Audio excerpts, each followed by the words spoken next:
Dan tadi saya memutuskan, saya mengambil inisiatif untuk saya yang mengajukan restoratif justice. Gak usah sampai ke pengadilan, udah selesai di sini aja.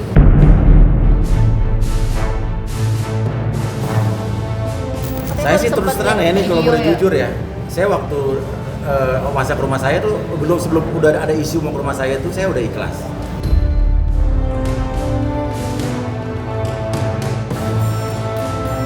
Anak-anak nangis lah, pasti kan di situ ada barang-barang foto-foto keluarga kita yang gede-gede, yang foto-foto anak-anak masih kecil, foto nikah. Itu sih yang sama kucing sih yang masih kita ini.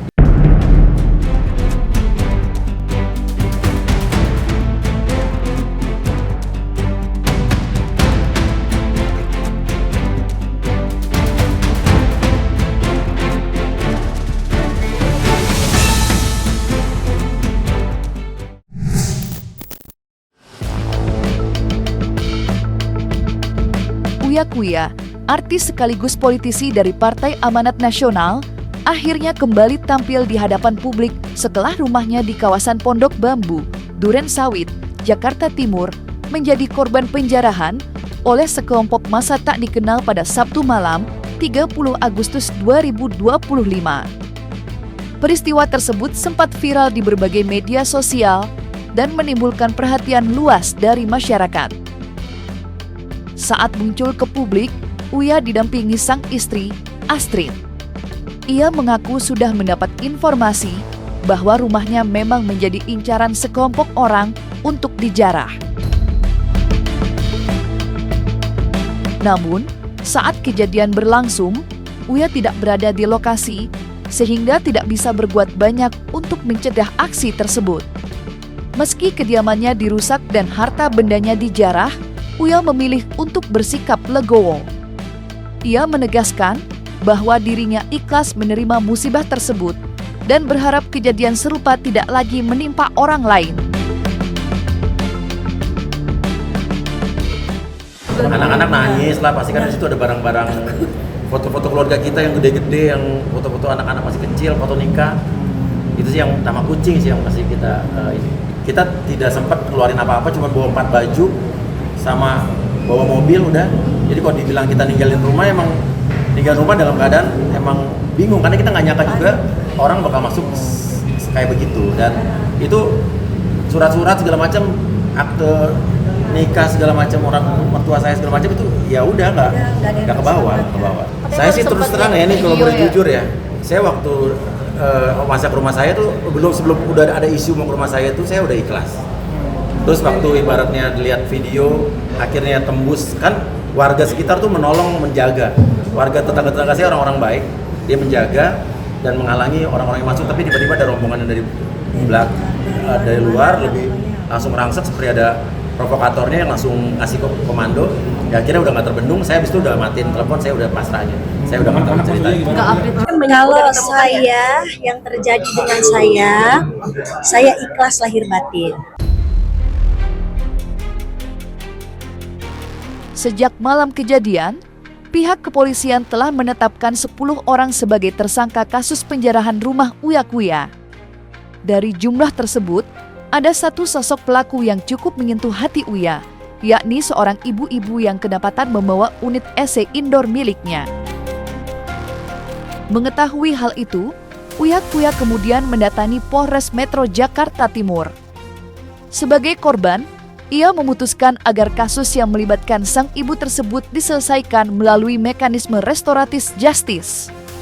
Apalagi, berdasarkan keterangan pihak kepolisian, ibu itu sehari-hari bekerja sebagai tukang parkir dan harus menafkahi keluarganya, termasuk seorang cucu yang menyandang disabilitas.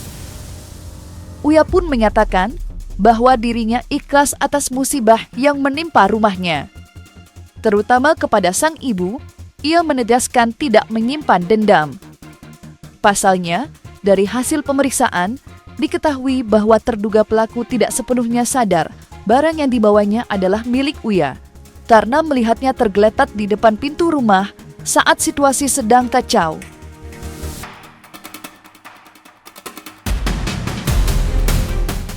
Dan tadi saya memutuskan, saya mengambil inisiatif untuk saya yang mengajukan restoratif justice. Jadi saya tadi tanya ke pihak polisian apakah bisa ada metode restoratif justice. Dia bilang bisa, antara yang mengajukan terduga pelaku atau saya sebagai korban. Tapi saya langsung sebagai korban, saya yang mengajukan dulu udah untuk ibu ini. Saya akan restoratif justice sehingga ini tidak dibawa ke tahap berikutnya. Jadi nggak usah sampai ke pengadilan, udah selesai di sini aja. Saya bilang udah ikhlas. Tadi ibu itu juga tadi cerita dia nggak maksud apa-apa, cuma datang mau dengar ada lihat rumah saya, terus ketemu ada di depan pintu ada AC tergeletak, diambil gitu. Dia sendiri malah dia bilang nggak tahu itu ini barang apa, dia juga nggak tahu yang diambil apa gitu. Terus terang saya kalau 10 tersangka ini saya nggak tahu, maksudnya nggak, karena saya juga sampai sekarang belum buat laporan apa-apa, dan itu kan mungkin hasil laporan model A dari polisi atau mungkin hasil tangkapan polisi pada saat itu. Saya juga nggak mengerti karena tadi urusan saya kan di unit PPA dan khusus buat ibu ini aja.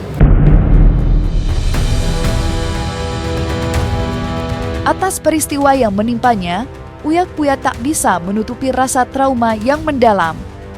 Terlebih, dirinya juga terus menjadi sasaran cibiran warganet setelah video jogetnya viral di media sosial. Di tengah situasi tersebut, dukungan datang dari Denise Chariesta yang dikenal dekat dengan keluarga Uya. Denise menyuarakan empatinya dan menunjukkan kepedulian dengan mengirimkan karangan bunga sebagai tanda dukungan. Ia mengaku sangat miris mengetahui rumah Uya dijarah oleh oknum-oknum yang tidak bertanggung jawab.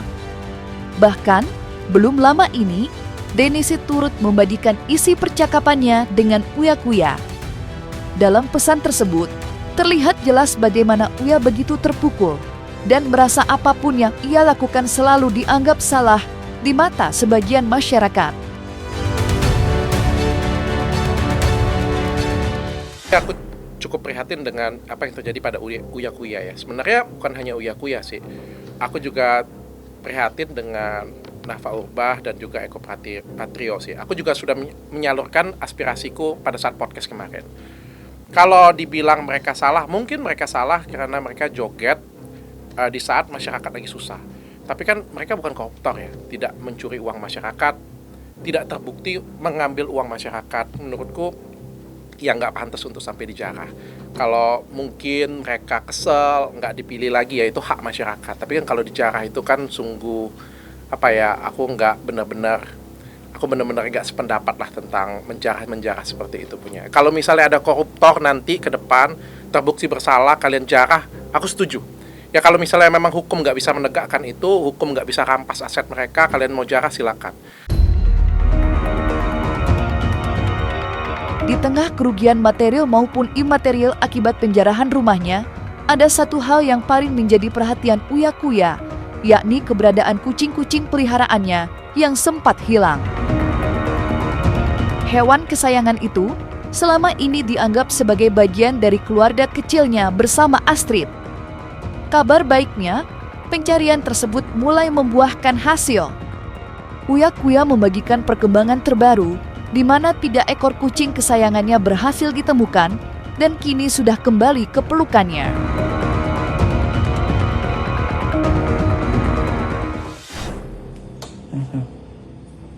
Kenapa kemarin? Ya. Orion sudah bersama kita, alhamdulillah. Kamu udah balik sayang. Alhamdulillah Derry udah kembali sama kita juga. Kemarin ketemu di sekitar sini juga. Nah, ini Ara juga udah kembali sama kita. Cuma dia masih bingung kayaknya. Udah sayang ya. Cuma tinggal kakaknya dia Cemong yang masih belum di kita ya. Tuh. Selain 3 kucing yang sudah kembali, Uya juga mendapat kabar menggembirakan mengenai nasib beberapa kucing lainnya. Ia menyebut sebagian dari hewan peliharaannya kini telah diamankan oleh pihak berwenang serta sejumlah pihak yang peduli terhadap keselamatan satwa. Lebih lanjut, Uya mengungkapkan bahwa ada 2 ekor kucingnya yang saat ini berada dalam penanganan kepolisian. Tak hanya itu, Uya juga membagikan informasi mengenai salah satu kucingnya yang sempat viral setelah diselamatkan oleh penyanyi Sherina Munaf. Saat ini, kucing tersebut masih berada di sebuah shelter dan dalam kondisi aman. Kucing sampai saat ini, sampai tadi malam yang di tangan kita sudah 3. Ya, sudah ada 3 yang di tangan kita. Terus kita mendapatkan informasi lagi beberapa yang ada. Ini tim kita tetap cari, tapi kalau kita kan carinya emang lebih silent ya, nggak terlalu gimana-gimana. Jadi emang ada pihak, kalau ada yang menemukan, hubungin ke IG-nya Tamara Ascikin, ada di share di Instagram saya. Ya, ada juga yang katanya diamankan sama polisi juga ada. Jadi yang diamankan polisi itu ada 2 yang hasil tangkapan dari polisi. Dan itu ada di Puskeswan Ragunan. Iya. Tapi udah lihat belum yang di Ragunan? Ya, Mas Serena masih di shelter, tapi sampai sekarang saya masih belum bisa, tim saya, teman-teman saya masih belum bisa nengok kucingnya. Tapi tadi saya udah berkomunikasi dengan Serena. Dan kalau kucing sekarang saya fokus saya emang urus keluarga saya, mertua saya, ibu saya, karena itu kan tempat tinggal orang tua, mertua saya juga di rumah itu juga. Dan urus mencari kucing-kucing saya yang hilang. Meski tak sedikit warganet yang melontarkan hujatan, dukungan terhadap Uya Kuya juga datang dari berbagai pihak. Banyak yang menilai bahwa Uya tidak pantas mengalami nasib seperti ini. Mengingat kiprahnya yang kerap membantu persoalan sosial, termasuk perjuangannya dalam memulangkan tenaga kerja Indonesia yang kesulitan kembali ke tanah air. Salah satu dukungan datang dari dokter sekaligus influencer ternama, Dr. Richard Lee. Dalam wawancara eksklusif bersama cumi-cumi.com, ia menyampaikan rasa empatinya dan ia pun menegaskan bahwa Uya tidak layak menjadi korban penjarahan maupun cibiran. Apalagi, Uya sendiri dikenal aktif membantu menyelesaikan persoalan sosial, salah satunya dalam upaya pemulangan tenaga kerja Indonesia yang kesulitan kembali ke tanah air. Kalau kita lihat di sebelumnya, sebenarnya Uya Kuya banyak banget melakukan kebaikan ya. Aku tuh temenan dengan Uya Kuya, jadi aku tahu banget dia nyelamatin TKW, melalui podcastnya sudah banyak bantu orang. Mungkin orang kan ada kelebihan, ada kekurangan, mungkin ada kesalahan dia, ada kekurangan dia, tapi menurutku nggak pantas sampai seperti itu. Aku ada chat dia, aku ada kasih semangat, aku tahu dia orang baik.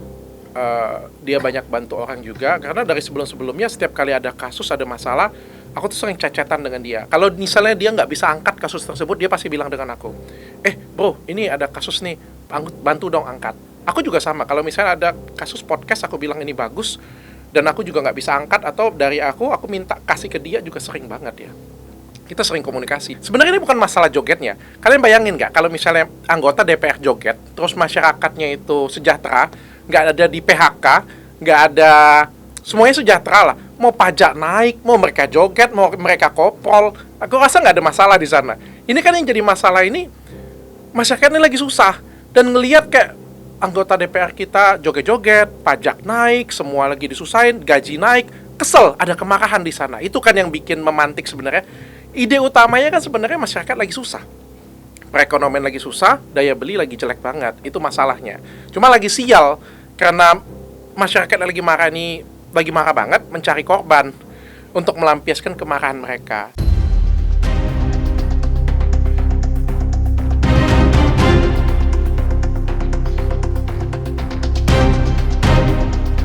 Nah, selesai sudah, Cumi Lovers. Jangan lupa untuk like, subscribe, dan juga share channel YouTube Cumi Cumi.